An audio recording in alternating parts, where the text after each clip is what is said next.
पांच दिन रे कैंसर सफा कैंसर चिकित्सा रे गोटे नुआ संभावना सृष्टि होईछि कारण मात्र 5 दिन रे ब्रेन ट्यूमर गायब कर देछि नुआ औषध।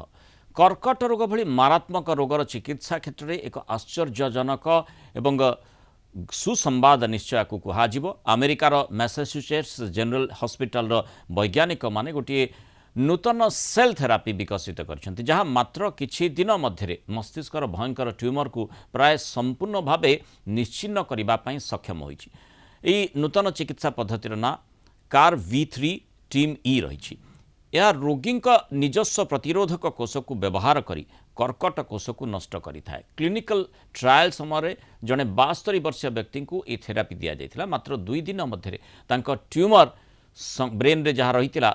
संकुचित होगा लगी और मात्र 5 दिन मध्य संपूर्ण भावे अदृश्य हो जाइथिला। ए थेरापी मुख्यतः ग्लायोब्लास्टोमा नामक एक अति भयंकर ब्रेन कैंसर पाई परीक्षा करा जाउछि, जहाँ पूर्वर चिकित्सा करने असंभव मन होता। वैज्ञानिक माने याकू कैंसर विरोध में गोटे जेनेटिक इंजीनियरिंग मिरेकल बोली कहउछंती। जदियो यह एबे प्राथमिक पर्यायर रही तथापि भविष्य में यह कर्कट रोगी गोटे नुआ आशा संचार करिवार संभावना देखा देउछि। आम आलोचना करबा आम सहित स्वास्थ्य विशेषज्ञ डॉक्टर हरीश चौधरी जोड़ी। डॉक्टर चौधरी, जो भली ये गोटे गुरुत्वपूर्ण उपलब्धि निश्चित, कारण 5 दिन में जदि कैंसर ट्यूमर ब्रेन ट्यूमर भली जो कष्टसाध्य ट्यूमर रही ताकू दूर करि पारुछि, जो कार्टी सेल थेरापी बोली जहाँ को कहा जाउछि, केते माने आवश्यकता वर्तमान समय रे एवं किभली यार प्रभाव आमे रोगी क्षेत्र में देखि पारिबा? ये कार्टी सेल थेरापी आगामी दिन रे एक जुगांतकारी औषध हबो, जहाँ को कि लिविंग मेडिसिन बोली बा लिविंग ड्रग बोली कहउछि। एथिरे आगुरो अनेक प्रकार रक्त कर्कट रोगी को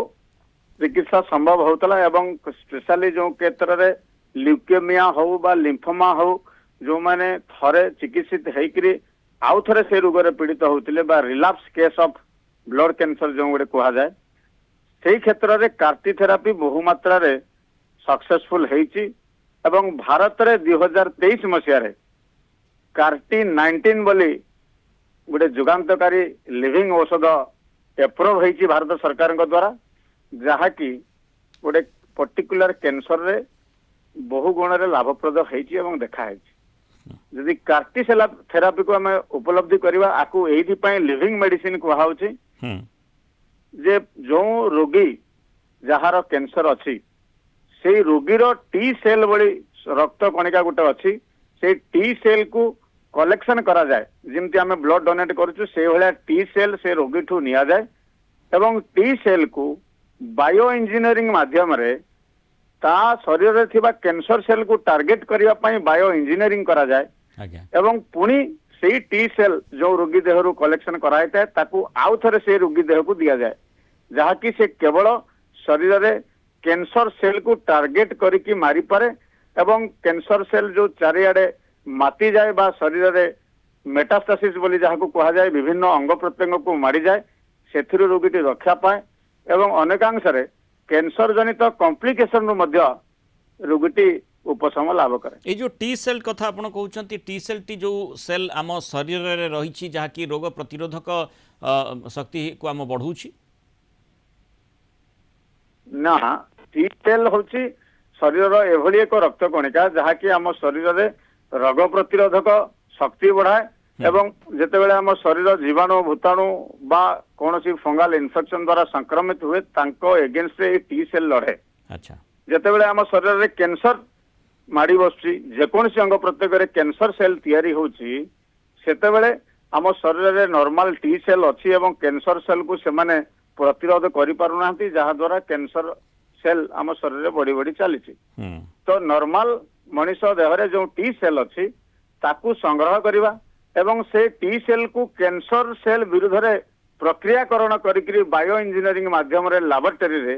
पुनर्बार से टी सेल को बा इंजीनियर टी सेल को कार्टी सेल थेरापी माध्यम रे शरीर भितर को दबा एवं कैंसर सेल को मारिया पई योजना करवा, ये होची CAR T cell T cell therapy रो लक्ष्य एवं अनेकांश रे ये सफल भूमिका निभेछि। आगामी दिन में निश्चित भाव में कार्टी सेल थेरापी रक्त कणिकार कैंसर हो